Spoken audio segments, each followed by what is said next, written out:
पावसाळी अधिवेशनाचा आज समारोप झाला आणि या अधिवेशनामध्ये अनेक महत्त्वाची विधेयकं, पुरवणी मागण्या, काही महत्त्वाचे निर्णय या कालावधीमध्ये झाले। विशेषतः महाराष्ट्रातील शिवरायांचे 11 किल्ले आणि जिंजीचा एक 12वा किल्ला याला जागतिक वारसा स्थळाचं मानांकन मिळालं, त्याबद्दल सभागृहात सर्वांनीच आनंद व्यक्त केला। यावर्षी सरासरीपेक्षा जास्त पाऊस पडतो आहे। आतापर्यंत 93% पाऊस पडलेला आहे। काही ठिकाणी पूरस्थिती देखील निर्माण झाली आणि त्या पूरस्थितीमध्ये SDRF NDRF ची मदत करून लोकांना मदत करण्याचा प्रयत्न केला आहे आणि जी काही पंचनामे वगैरे करण्याची आवश्यकता आहे त्याचे आदेश आपण दिलेले आहेत। स्टँडिंग ऑर्डर प्रमाणे ज्यांचं नुकसान झालं आहे, ज्यांचे पंचनामे पूर्ण होत आहेत, त्यांना आपण निधीचं वाटप करतोय। यावर्षी धरणांमध्ये पाणीसाठा चांगला आहे आणि आपण जर बघितलं तर मोठ्या धरणांमध्ये जवळपास 67% साठा आताच तयार झाला आहे। मागच्या वर्षी याच दिवशी 32% साठा होता, मध्यम प्रकल्पात 55% झाला आहे, लघु प्रकल्पात 40% झाला आहे। त्यामुळे निश्चितपणे यावेळचा जो खरीपाचा हंगाम आहे तो चांगल्या प्रकारे या ठिकाणी असेल। जसं पावसाची कामगिरी दमदार आहे तशी आमच्या सरकारची कामगिरीही या अधिवेशनामध्ये दमदार ठरलेली आहे। एकूण 16 विधेयके या ठिकाणी मंजूर करण्यात आली, ज्यामध्ये महत्त्वाची विधेयकं जी आहेत, अनुसूचित जातीला आणि अनुसूचित जमातीला जे आपला आयोग आहे, या दोन्ही आयोगांना वैधानिक दर्जा देण्याचा निर्णय, म्हणजे आपल्याकडे अनुसूचित जमातीचं तर आयोगच नव्हतं आणि अनुसूचित जातीचं जे आयोग होतं त्याला वैधानिक दर्जा नव्हता। दोन्ही आयोग तयार करून त्याला केंद्र सरकारप्रमाणे वैधानिक दर्जा देण्याचं विधेयक या ठिकाणी आपण मंजूर केलेलं आहे। महाराष्ट्र विशेष जनसुरक्षा विधेयक, ज्याबद्दल अनेक अफवा पसरवण्यात आल्या, पण मी पुन्हा आपल्या निदर्शनास आणून देतो की संयुक्त समितीमध्ये 26 सदस्य होते। विरोधी पक्षातले जवळजवळ सगळे प्रमुख लोक या संयुक्त समितीत सदस्य होते। सगळ्या बैठका अतिशय खेळीमेळीच्या वातावरणात त्या ठिकाणी पार पडल्या। क्लॉज बाय क्लॉज एकेका क्लॉजवर त्या ठिकाणी चर्चा झाली। ज्या सुधारणा विरोधकांनी सुचवल्या त्यातल्या ज्या योग्य होत्या त्या क्षणी समितीचे अध्यक्ष श्री चंद्रशेखर बावनकुळे यांनी स्वीकारल्या आणि त्यानंतर अंतिम ड्राफ्टचं वाचन देखील झालं समितीपुढे आणि तो ड्राफ्ट मान्य करण्यात आला। कुठल्याही सदस्याने भिन्न मतपत्रिका याला दिली नाही। समितीमध्ये एकमताने हा प्रस्ताव मान्य करण्यात आला आणि मग तो सभागृहातही दोन्ही सभागृहांनी मान्य केला। त्याच्यामध्ये अमान्य करण्यासारखं काहीच नव्हतं, म्हणूनच विरोधकांनी देखील त्याच्यामध्ये त्या ठिकाणी सहकार्य केलं। हे ठीक आहे की नंतर कदाचित काही दबाव त्यांच्यावर आला आणि त्या दबावामुळे बाहेर त्यांनी वेगळी भूमिका घेतली, पण मी आजही सांगतो की छातीवर हात ठेवून जर विरोधकांनी या ठिकाणी सांगितलं तर याच्यामध्ये ते कुठल्याही प्रकारची त्रुटी काढू शकत नाहीत। अतिशय लोकतांत्रिक पद्धतीनं तयार केलेलं हा कायदा आहे, ज्या कायद्यामध्ये कुठल्याही व्यक्तीला अरेस्टच करता येत नाही।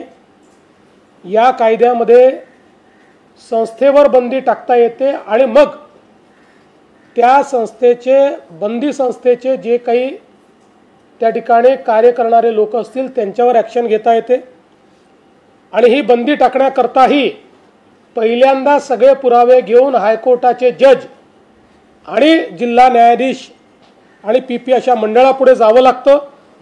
त्यांनी पुरावे योग्य आहेत असं म्हटलं तरच बंदीचं नोटिफिकेशन निघतं. नोटिफिकेशन निघाल्यानंतर 30 दिवसापर्यंत पुन्हा हायकोर्टात जाण्याची संधी आहे. त्यामुळे सगळ्या प्रकारची संधी देऊनच ही पुढची कारवाई या ठिकाणी होते आहे आणि म्हणून हे विधेयक या ठिकाणी पास झालेलं आहे. याच्या व्यतिरिक्त काही अजून महत्त्वाचे विधेयक देखील या ठिकाणी आपण मंजूर केले आहेत, ज्याच्यामध्ये नाशिक त्र्यंबकेश्वर कुंभमेळा प्राधिकरण तयार करण्याचं विधेयक आपण केलं आहे. हे प्राधिकरण पहिल्यांदाच आपण ज्या प्रकारे प्रयागराज कुंभमेळा प्राधिकरण आहे, ज्या प्रकारे उज्जैन कुंभमेळा प्राधिकरण आहे, तसं महाराष्ट्रात आत्तापर्यंत असं प्राधिकरण नव्हतं. पहिल्यांदाच हे प्राधिकरण तयार करण्याचा निर्णय आपण घेतलेला आहे. या व्यतिरिक्त गडचिरोली जिल्हा खनिकर्म प्राधिकरण विधेयक देखील आपण मंजूर केलं आहे. या विधेयकामुळे गडचिरोलीमध्ये लोह खनिजाच्या ज्या खाणी आहेत त्या सरकारच्या या आपल्या कॉर्पोरेशनकडे आपल्याला घेता येतील आणि जे काही उत्खनन करून उचित भावामध्ये आपल्याला त्या ठिकाणी एक स्टीलची इकोसिस्टीम तयार करता येईल. या दृष्टीनं हे एक अत्यंत महत्त्वाचं अशा प्रकारचं विधेयक आहे. बाकी मग विनियोजन विधेयक आपल्याला माहिती आहे, त्यामध्येही आपण जी काही चेंज करायचं केलं.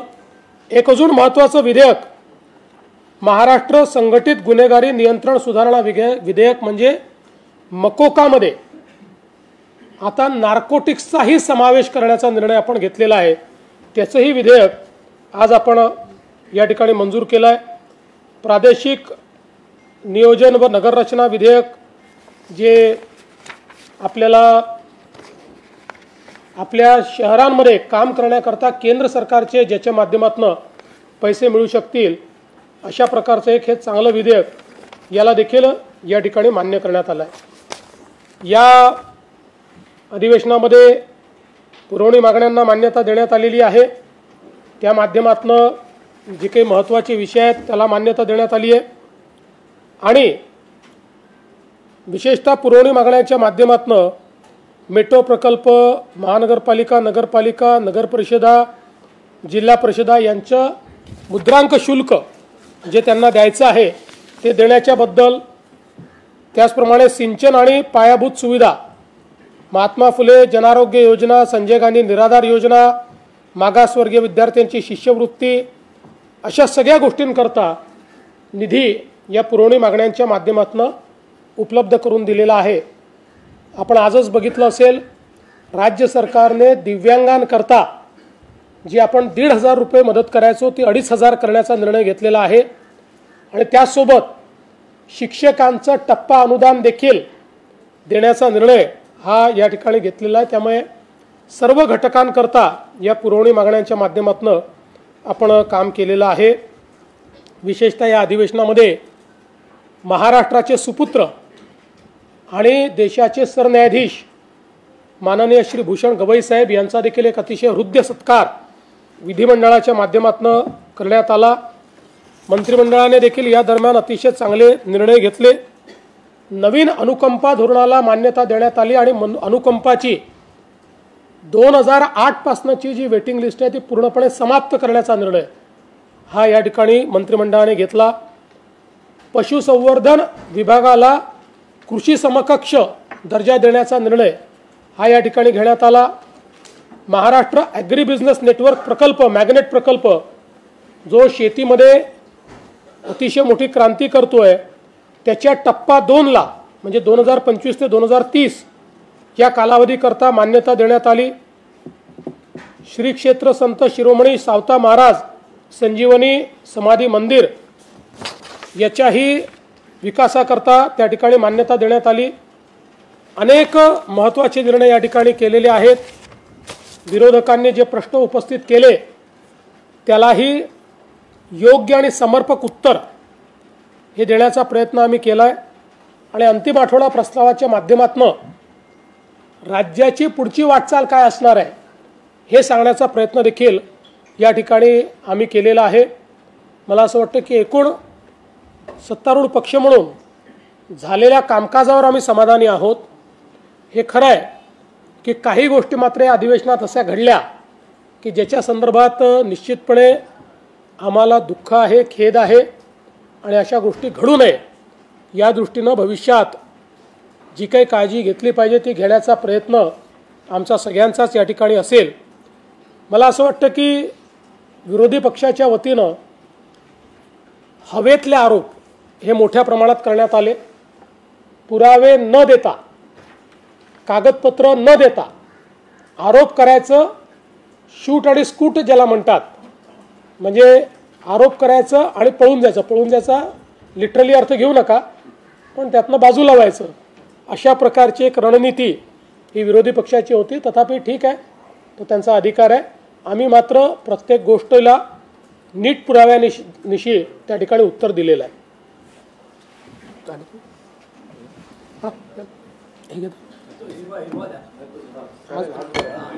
हां,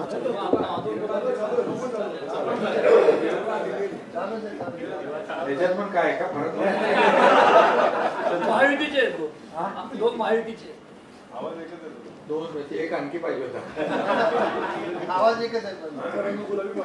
नाही, आम्ही एकत्र आहोत. आमची संयुक्त पत्रकार परिषद होते, पण मला कळलं की आघाडीवाले वेगवेगळे होऊन गेले. तीन वेगवेगळ्या झाल्या ना. म्हणजे जे एकत्र पत्रकार परिषद घेऊ शकत नाहीत त्यांची आता काय महाआघाडी आहे का काय माहित नाही. बिघाडी. आता ते अधिवेशनात देखील तसंच दिसलं. त्यांची आगगाडी आहे, आगगाडी. टांगा पडती गोडे नाही. खरं म्हणजे विरोधी पक्षात इथं तर तुमच्याकडे वाक्यता दिसली नाहीच, पण सभागृहात देखील दिसली नाही. दुर्दैवाने पावसाळी अधिवेशन आपलं यशस्वी झालं, म्हणजे झालं, यशस्वी झालं. पण दुर्दैवाने की जशी आमची अपेक्षा होती की विरोधी पक्षाने जनतेचे प्रश्न सभागृहात मांडले पाहिजे, सभागृहामध्ये उत्तर घेतलं पाहिजे, शासनाकडून त्याची सोडवणूक करून घ्यायला पाहिजे. मग शेतकरी असतील, इतर जे काही घटक आहेत आपले सर्व, त्यांच्याबद्दल मतदारसंघातले असतील, राज्यव्यापी असतील, परंतु तसं काही आम्हाला तिकडे दिसलं नाही. आणि त्यांना फक्त बाहेर पायऱ्यांवर सरकारचा निषेध करणं, जसं मुख्यमंत्री म्हणाले की खोट्या सगळ्या हवेमधले बार उडवणं, हवेत बाण सोडणं आणि खोट्या सगळ्या अंतिम आठवडा प्रस्तावामध्ये इतके खोटे प्रश्न होते.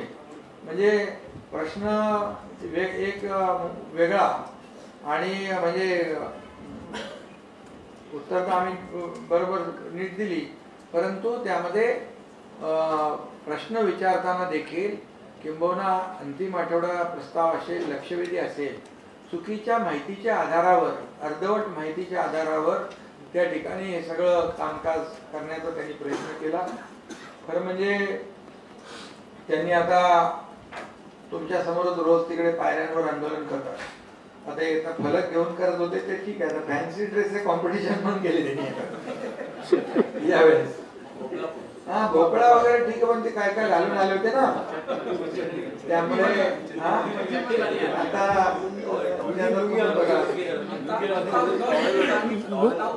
लुंगीशी त्यांची जवळीक वाढली. लुंगीशी जवळीक वाढली.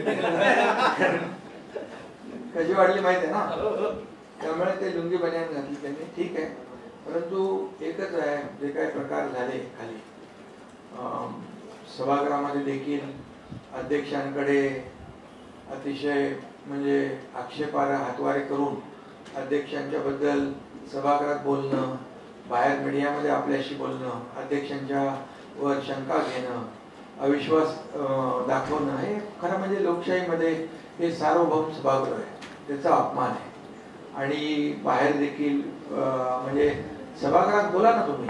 सभागृहात बोलण्यासाठी आहे, प्रश्नांची सोडवणूक करण्यासाठी आहे. आणि आम्ही पहिल्याच दिवशी सांगितलं, सगळं सरकार तो पूर्ण तयारीमध्ये आहे तुमच्या प्रत्येक प्रश्नाला उत्तर देण्यासाठी. परंतु दुर्दैवाने ते झालं नाही. आणि तो खालचा प्रकार देखील झाला मारामारीचा, तो देखील अतिशय अक्षम्य आणि दुर्दैवी प्रकार झाला की आतापर्यंतच्या इतिहासामध्ये अशा प्रकारचं घटना होऊ नये. ते मुख्यमंत्र्यांनी देखील गांभीर्याने सरकारने देखील गांभीर्याने आणि अध्यक्षांनी गांभीर्याने घेतलेलं आहे. त्यामुळे त्याची पुनरावृत्ती होणार नाही अशी अपेक्षा आणि प्रत्येकाने आपापल्या पद्धतीने याचं पावित्र्य जपलं पाहिजे. अधिवेशन तर अतिशय कामकाज देखील मुख्यमंत्री महोदयांनी सांगितलं, 16 विधेयक पारित झाली आणि अध्यक्ष आमचे खाली विधानसभेचे आणि वरती सभापती अतिशय म्हणजे त्यांनी सगळ्यांना बोलण्याची संधी दिली. कोणालाही असं डावं उजवं केलं नाही. परंतु विरोधी पक्षाला बोलायचंच नाही, विरोधी पक्षाला म्हणजे फक्त आरोपच करायचे, टीकाच करायची, तर त्याला काही कोणाचा इलाज नसतो. आणि त्यामुळे त्यांनी त्यांचं काम केलं आणि आम्ही सरकार म्हणून विधेयक जी लोकहिताची विधेयक आहे ती पारित झाली.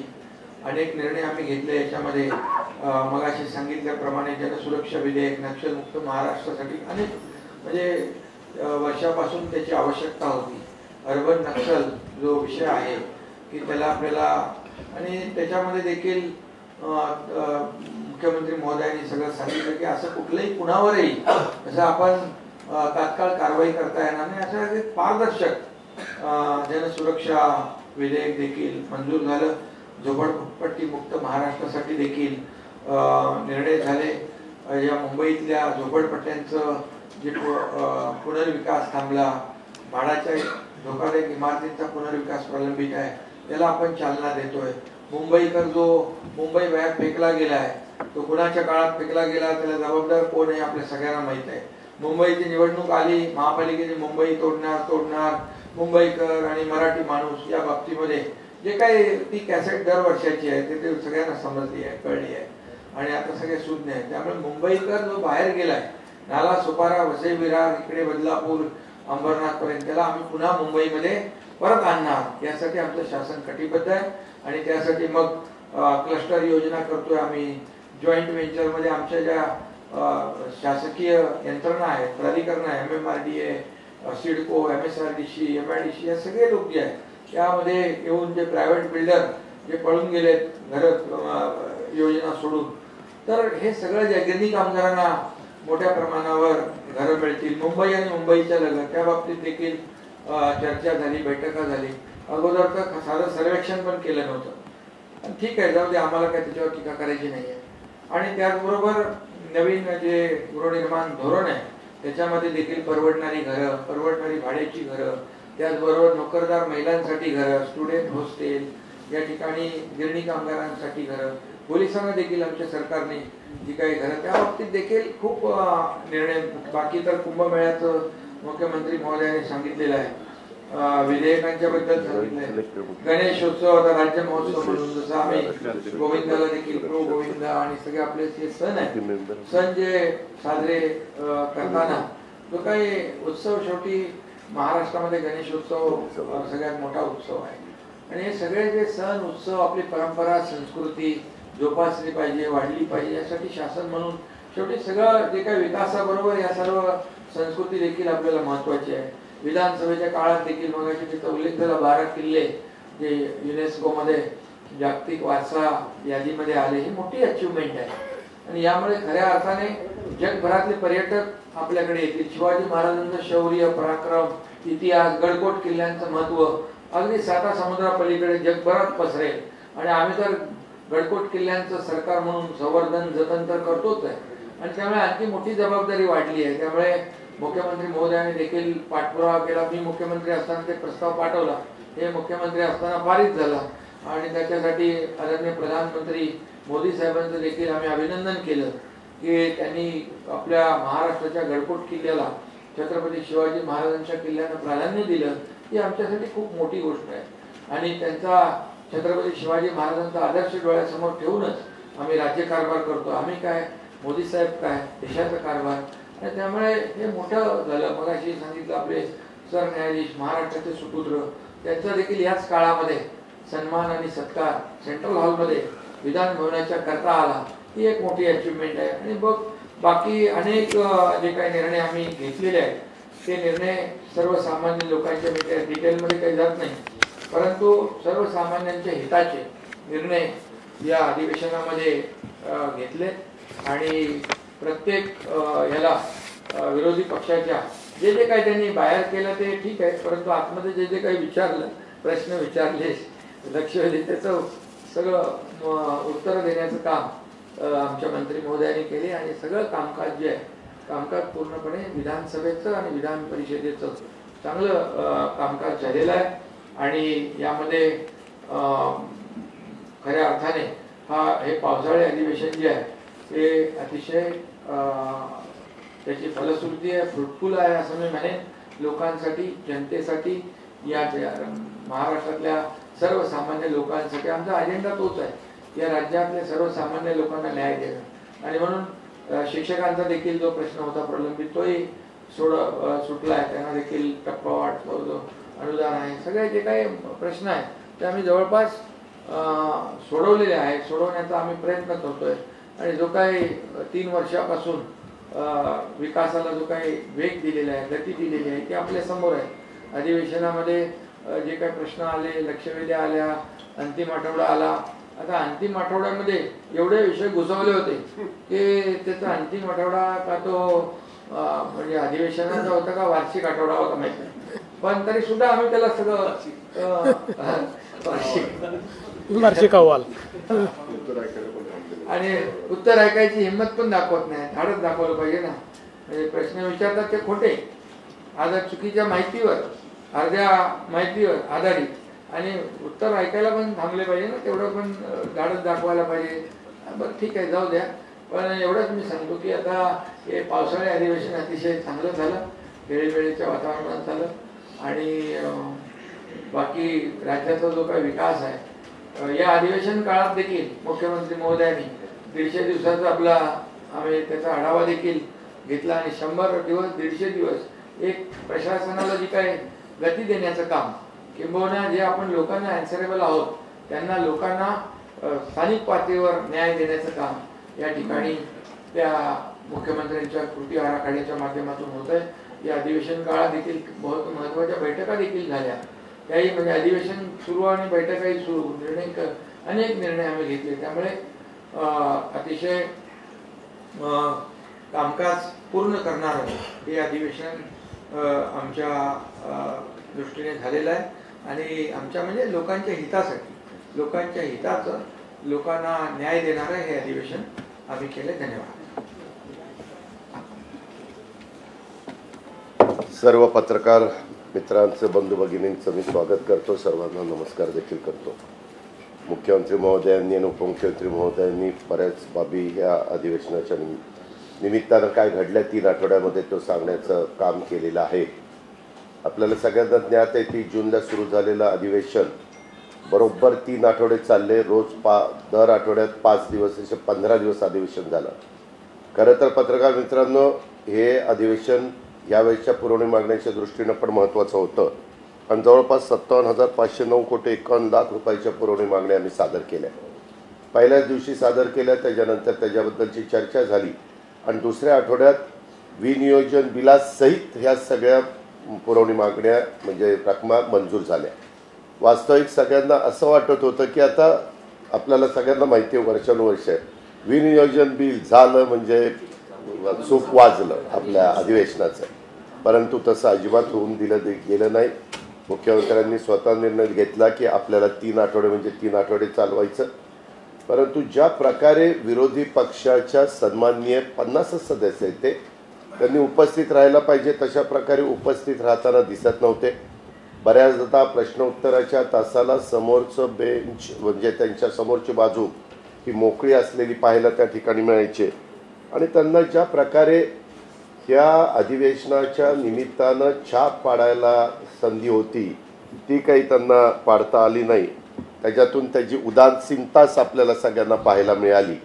आणि एकंदरीतच हे कामकाज होत असताना काही चांगल्या घटना घडल्या.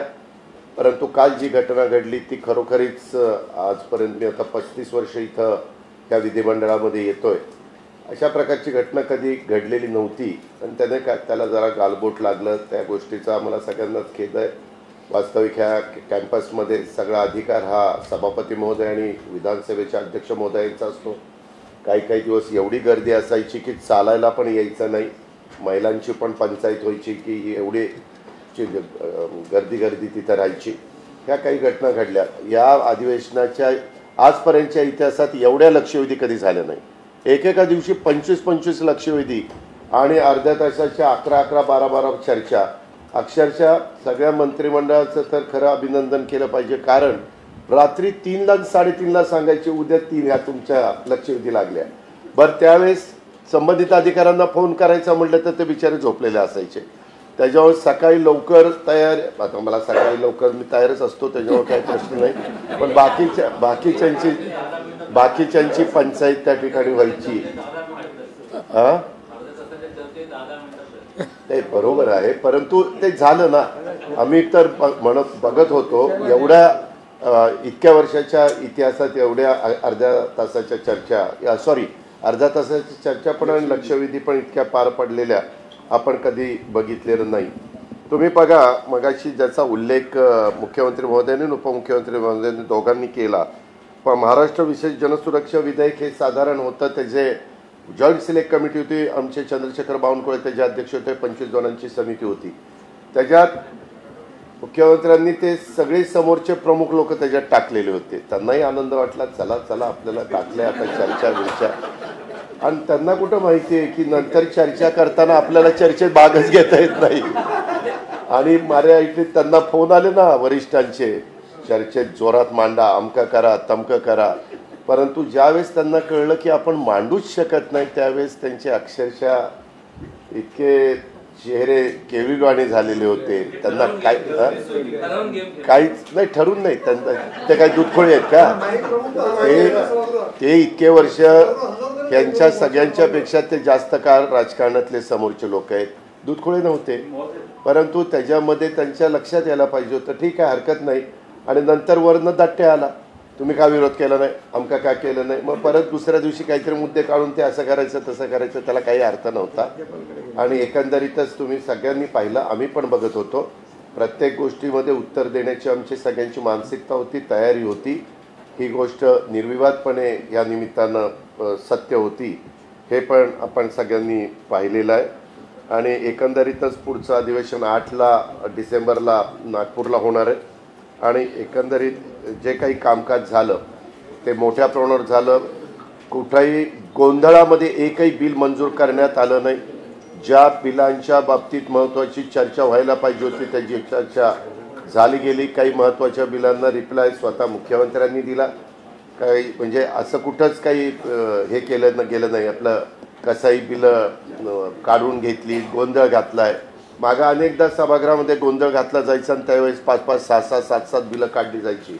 परंतु तसं कुठंही वरच्या किंवा खालच्या सभागृहामध्ये घडलेलं आपल्याला पण पाहायला मिळालं नाही. ही पण वस्तुस्थिती नाकारता येणार नाही. या पद्धतीनं हे एकंदरीत अधिवेशन अतिशय चांगल्या पद्धतीनं पार पाडण्यात आलेलं आहे. पण कालची जी गोष्ट झाली ते निश्चितपणे थोडीशी त्याला गालबोट लावणारी आहे, हे मात्र आम्ही कुणीच नाकारू इच्छित नाही. पुन्हा अशा प्रकारची घटना घडणार नाही याबद्दलची खबरदारी निश्चितपणे विधानसभेचे अध्यक्ष, विधान परिषदेचे सभापती महोदय घेतील.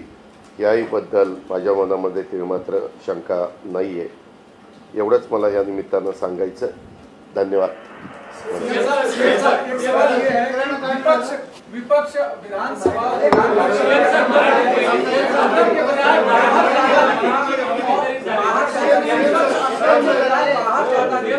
पहला सवाल, और दूसरा जो 3 सप्ताह का जो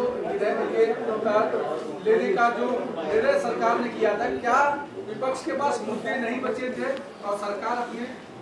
देखिए, वैसे भी विपक्ष के पास मुद्दे है ही नहीं, इसीलिए वो सभागृह के अंदर कोई मुद्दे उठाने की जगह रोज सुबह सीढ़ियों पर कोई ना कोई इशू लेकर अपना प्रेजेंस जताते हैं कि भाई हमने विरोध किया है.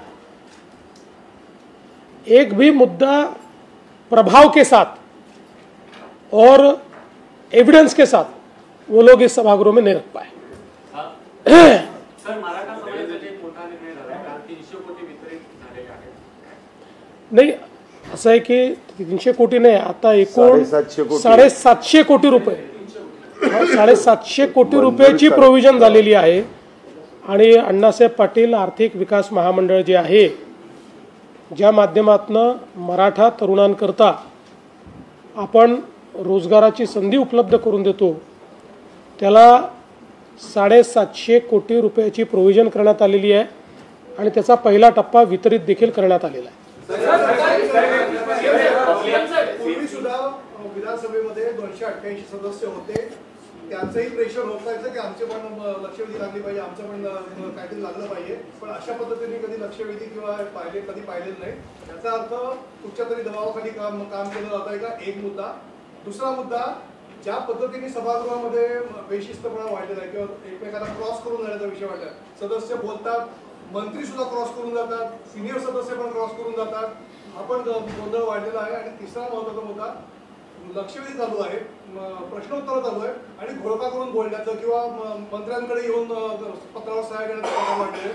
किती बेशिस्तपणा वाढलेला आहे? याला जोडून एक प्रश्न फक्त आणखी की रामदेव साहेबांनी उल्लेख केला की विधान परिषदेचा 1.5 तास हा मंत्री नसल्यामुळे वाया गेला. पहिल्यांदा तर जो विषय आपण या ठिकाणी विचारलेला आहे, तर हे खरं आहे की पूर्वीच्या काळी 3च लक्षवेधी आपण घ्यायचो, पण आता अध्यक्षांनी त्याची संख्या वाढवलेली आहे. पण आपण जर बघितलं तर रेग्युलर सिटिंगमध्ये 5 किंवा 6 आपण घेतो. इतर लक्षवेधींकरता स्पेशल सिटिंग त्या ठिकाणी ते घेत आहेत. शेवटी मोठ्या प्रमाणात सदस्यांचं मत असतं की आमच्या मतदारसंघातले प्रश्न आहेत, आम्हाला मांडता आले पाहिजेत, काही ना काही न्याय त्याच्यातनं मिळतो आणि म्हणून तशा प्रकारचा निर्णय त्यांनी घेतला. तथापि आम्ही देखील त्यांना विनंती केली की मंत्र्यांना ब्रीफिंगला तरी वेळ मिळाला पाहिजे, या दृष्टीनं तुम्ही संख्या रेग्युलेट करा. त्या पुढच्या वेळेस ते करतील अशी आम्हाला अपेक्षा आहे. दुसरं तुम्ही जे मांडलं हे खरं आहे की काही प्रमाणात आपल्याला नवीन सदस्यांकडनं थोडं बेशिस्त वर्तन पाहायला मिळतं. हा काही ठिकाणी जुने सदस्य पण, मला असं वाटतं की थोडं या संदर्भात आम्ही सगळे प्रयत्न करू पुढच्या अधिवेशनामध्ये की कडक भूमिका ही असली पाहिजे. अशा संबंधित घोळका करणं, एक सदस्य बोलतो आणि 4 सदस्य गप्पा मारतायत, अशी परिस्थिती येऊ नये, हे निश्चितपणे अध्यक्ष देखील लक्ष घालतील. आम्ही त्यांना विनंती करू आणि आम्ही देखील त्याच्यामध्ये लक्ष घालू. तुम्ही काय विचारलं? नाही, असं आहे की हे खरं आहे की मिनिस्टर अवेलेबल नव्हते, ते उशिरा पोचले. पण हा जो वेळ वाया गेला आपण असं म्हणतो, त्याच्या बदल्यात रोज 5 तास काम करणं अपेक्षित आहे. पण विधान परिषदेने रोज 7.5 तास काम केलेलं आहे. त्याच्यामुळे वाया गेलेल्या वेळाच्या व्यतिरिक्तचा वेळ देखील भरून काढलेला आहे. आणि मंत्री तेवढा काळ नव्हते असं नाही आहे, पण हाऊस ॲडजन झाल्यामुळे तो काळ पकडला जातो की एवढा काळ, म्हणजे काही 1.5 तास मंत्र्यांना शोधत होते असं नाही आहे, 5 मिनिटात ते पोचले, पण हाऊस ॲडजन झाल्यामुळे तो काळ गेला असं आपण समजतो. पण त्याच दिवशी अधिकचं काम करून तो काळ भरूनही काढलेला आहे. विचार केला तर देशातला सुशिक्षित, सुसंस्कारी आणि ज्याला कामकाजाची माहिती आहे, संसदीय कामकाजाची, यासाठी तुम्ही ओळखले जातात. तुमच्या नेतृत्वाखाली असलेल्या या आमदारांच्या कडून ज्या पद्धतीचं वर्णन झालं, आमदारांना किंवा नेत्यांना एक आचारसंहिता आणण्याची गरज आहे असं तुम्हाला वाटतं? निश्चितपणे चांगल्या वर्तनाची अपेक्षा आहे आणि ते दोन्हीकडनं आहे. कारण आता जे काही घडलेलं आहे, उदाहरणादाखल ही जी घटना काल घडली, 3 दिवस दोन्ही नेते ज्या प्रकारे वागत होते, म्हणजे एकमेकाला, म्हणजे ते यांना काहीतरी हा नक्षल आहे, असा आहे, तसं आहे, त्यांनी यांना काहीतरी हा मंगळसूत्र चोर आहे, हे जे काही चाललं होतं, लहान मुलं, 8वीतले मुले असं नाही भांडत. त्यामुळे हे सगळ्यांनाच हा संयम बाळगलाच पाहिजे. आपण कुठे आहोत, या सभागृहाची उंची काय आहे, हे जर लक्षात घेतलं नाही तर आपल्याला कधीच मोठं होता येणार नाही. आणि म्हणून निश्चित मला असं वाटतं की आम्हाला सगळ्यांना जे घडलं त्याचं दुःख देखील आहे आणि याच्यावर नीट उपाययोजना झाली पाहिजे, ही मानसिकताही आहे. गेल्या 35 वर्षामध्ये आम्ही अजितदादांना काल जो सभागृहात जो किस्सा झाला, त्यातले जे आमदार पडळकर 35 वर्षामध्ये दादांवर अशी कोणीही त्यांची हिंमत झाली आहे खालच्या भाषेत टीका करणे. तो आमदार खालच्या भाषेत त्यांच्यावर टीका करतो. इव्हन शरद पवार, इव्हन लॉबीमध्ये जरी ते चालले तर कमीत कमी 4-5 माणसांचा आपण ते शिवाय देत चालतात. मग माझा एक प्रश्न आहे की त्यांचा राज्य सरकारमध्ये कोण आका आहे का की तेवढी किती हिंमत करतात? असं आहे की यापूर्वी वेगवेगळ्या म्हणजे दादा जेव्हा विरोधी पक्षात होते त्यावेळी दादांबद्दल ते चुकीचं बोलले होते. त्या संदर्भात मी स्वतः समज दिली होती. पवार साहेबांबद्दल ते ज्यावेळेस चुकीचं बोलले मी स्वतः दिलगिरी व्यक्त केली. पण तुम्हाला पडळकरच का दिसतात, इतर कोणी का दिसत नाही? म्हणजे पडळकरांना समर्थन नाही, दुसऱ्याच्या चुकीने समर्थन नाही करतायत, पण एक पडळकरला का सिंगल आउट करता? इतरांबद्दलही तुम्हाला विचारलं पाहिजे. ते ज्यावेळेस असं वागतायत त्याच्या संदर्भात आपण बोललं पाहिजे. त्यांचे आका कोण आहेत हेही तुम्ही शोधलं पाहिजे.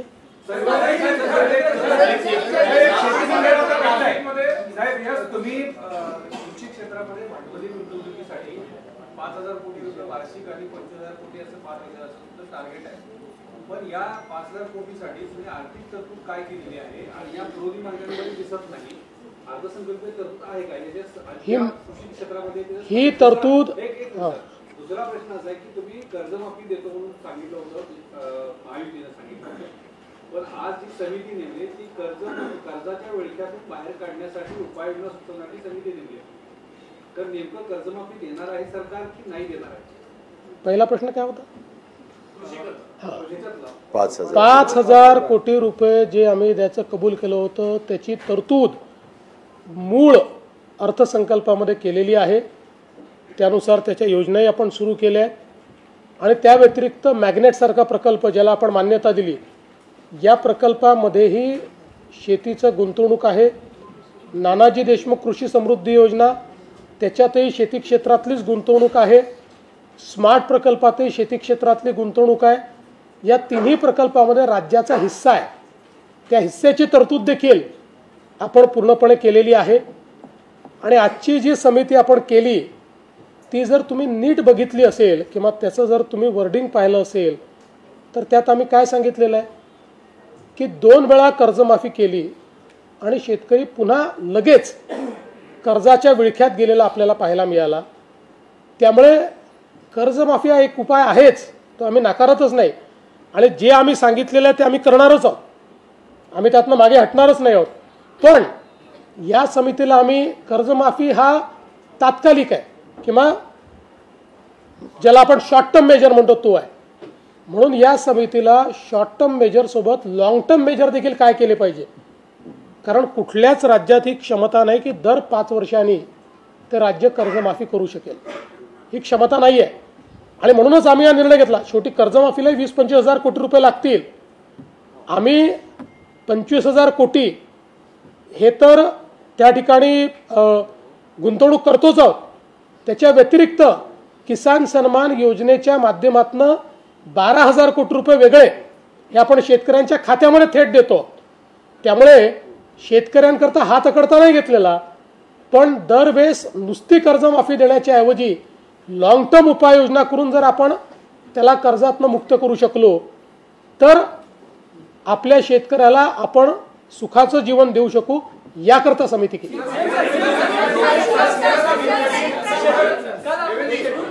आरक्षण जो लोग शेड्यूल कास्ट का आरक्षण ले रहे हैं एक ही प्रेस्टिजिटी में कन्वर्ट हो जाते हैं, ऐसे लोगों का आरक्षण भविष्य काल में जांच के बाद रद्द किया जा सकता है. क्या ये प्रैक्टिकली पॉसिबल होगा? सरकार इसको किस तरीके से देखती है? देखिए, ये सरकार का निर्णय नहीं है.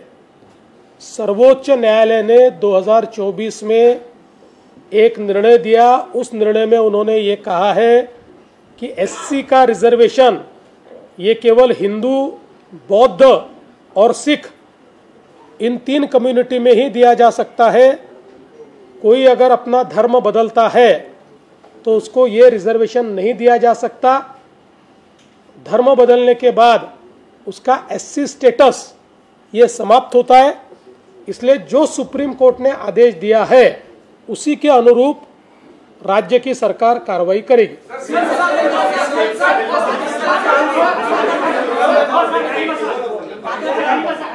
माझा प्रश्न प्रश्न लाडकी बहीण योजनेबद्दल आहे की काय होतंय की जे मंत्री त्यांचा संबंध नाही ते सुद्धा त्याबद्दल काय काय बोलतात आणि त्यामध्ये सर्वसामान्य जनतेमध्ये कन्फ्युजन निर्माण होतं की योजना चालणार आहे का, बंद होणार आहे का. तर ज्या माझ्या मी सांगत होते की त्यामुळे इतर मंत्र्यांनी याबद्दल बोलू नये असं काय ते आपण सांगणार का, कारण नाही तर त्यामुळे विनाकारण सगळं कन्फ्युजन निर्माण होतं.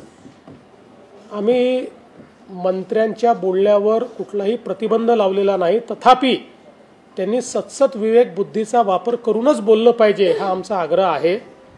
त्याच्यामुळे कधीकधी काही मंत्री अशा प्रकारचे कमेंट्स करताना त्यांना असं वाटतं की आपण म्हणजे त्यांचा समज असा असतो की लायटर वेमध्ये आपण करतोय, पण त्याचा अर्थ हा वेगळ्या पद्धतीने निघतो. त्यामुळे मला असं वाटतं की सगळ्यांनी योजनांवर बोलताना, सरकारवर बोलताना, सरकारमधल्या खात्यांवर बोलताना विचारपूर्वकच बोललं पाहिजे. कारण सरकारचं बजेट पूर्ण मंत्रिमंडळ मान्य करतं, त्यानंतर विधानसभा मान्य करते. या सगळ्या प्रक्रियेत आपण सगळे असतो. त्यामुळे ज्या गोष्टीला आपण मान्यता दिली आहे त्या गोष्टीवर प्रश्नचिन्ह उचलणे योग्य नसते.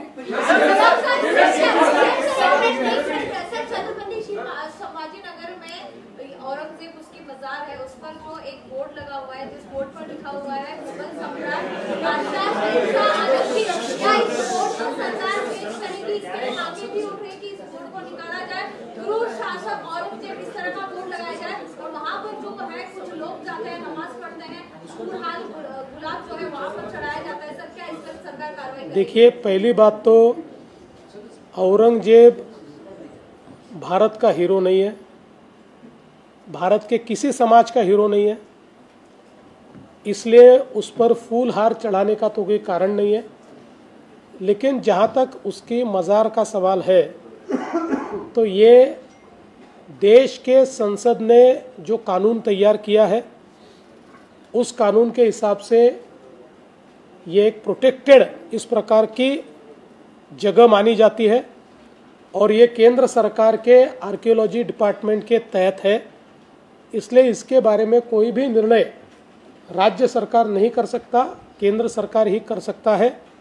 मैं हमेशा ऐसा कहता हूँ कि इतिहास को सही परिप्रेक्ष्य में देखना चाहिए और गलत चीज़ों का महिमा मंडन नहीं होना चाहिए.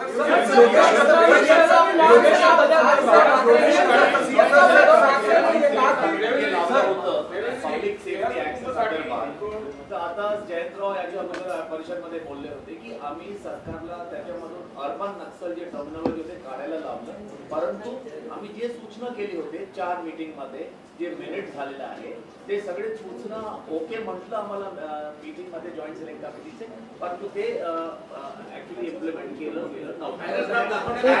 एक मिनिट,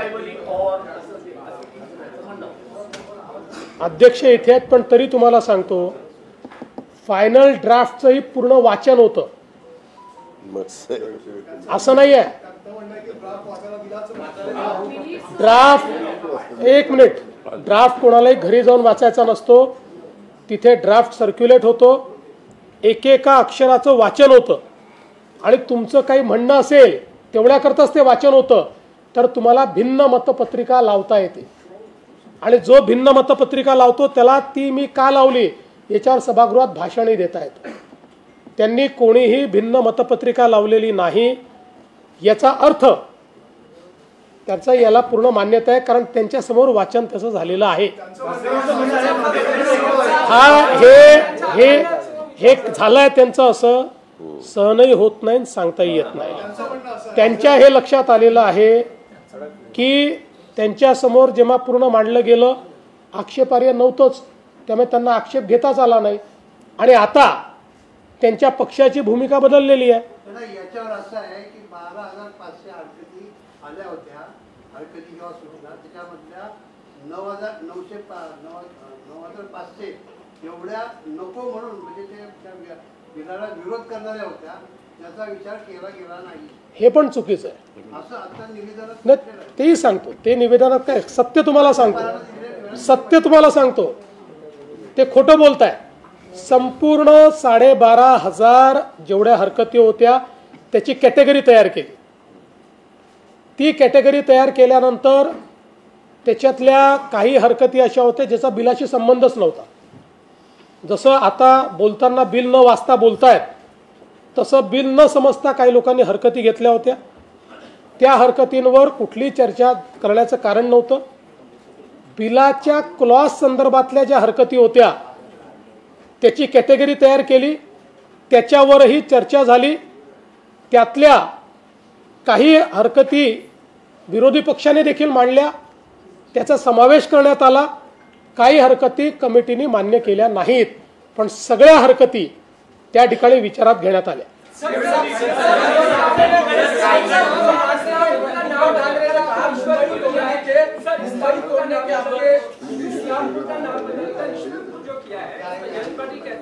आपने उनको भी पूछा नहीं, स्थानीय लोगों की मांग नहीं थी, बावजूद उसके इस्लामिक नाम बदल क्या हिंदू नाम नहीं, ऐसा है कि इस्लामपुर का नाम ईश्वरपुर हुआ, इसका जो दर्द जयंत पाटिल जी को है वो उन्होंने यहाँ पर व्यक्त किया है, लेकिन वहाँ का जो मूल नाम है वो ईश्वरपुर था, उसका इस्लामपुर किया गया था. इसलिए जो मूल नाम था वही किया जाए, इस प्रकार की मांग लगातार वहाँ के लोग करते थे. अब जयंत राव को जहाँ तक पूछने का सवाल है तो वो सरकार नहीं है, सरकार को पूछना पड़ता है. पालकमंत्री संदर्भात अजूनही तिढा कुठेतरी सुटलेला नाही. लोकप्रतिनिधी देखील त्या संदर्भात ओरड करताना दिसतात. आता तुम्ही तिघही आहात, एकूणच चर्चा होऊन अरे मला वाटलं आतापर्यंत तुम्ही विसरले असाल.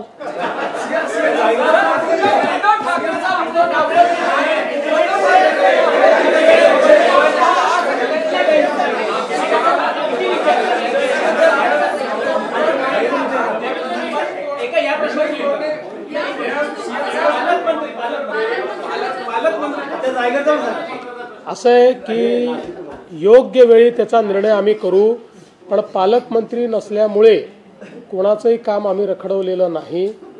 त्या संदर्भात तिघांनी मिळून DPDCचा निर्णय घेतलेला आहे, फंड्सचं वाटप केलेलं आहे, समित्यांच्या संदर्भातले निर्णय घेतलेले आहेत. मात्र पालकमंत्री दिला पाहिजे तो योग्य वेळ देऊ.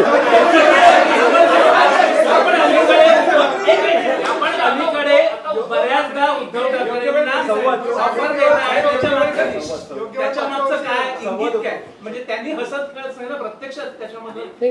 मला असं वाटतं की एका गोष्टीकरता उद्धव ठाकरेंना माझा पाठिंबा आहे की त्यांनी स्वतःच हे सांगितलं की अशा गोष्टी गांभीर्याने घ्यायच्या नसतात. त्यामुळे माझी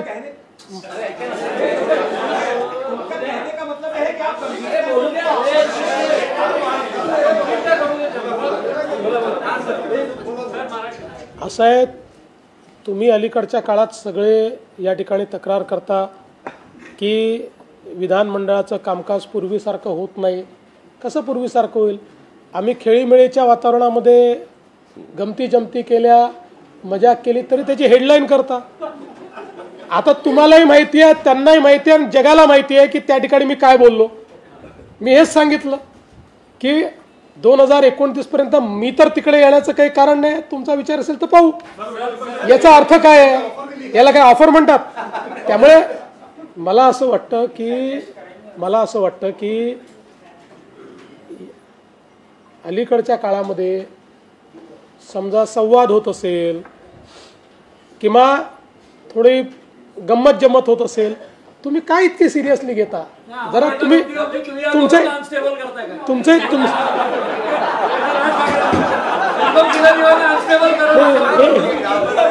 तुम्ही आमची काळजी करायचं काही कारण नाही. आम्ही आमचे खंबीर आहोत. असं आहे, नाही असं आहे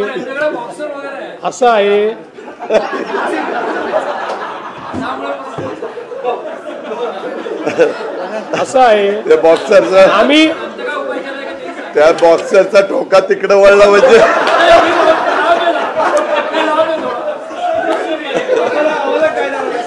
म्हणून मी तुम्हाला सांगतो जे दादांनी सांगितलं आहे, दोघांची चिंता तुम्ही करू नका.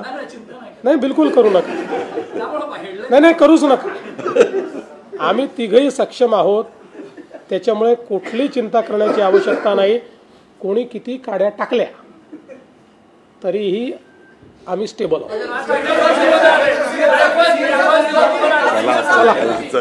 झालं.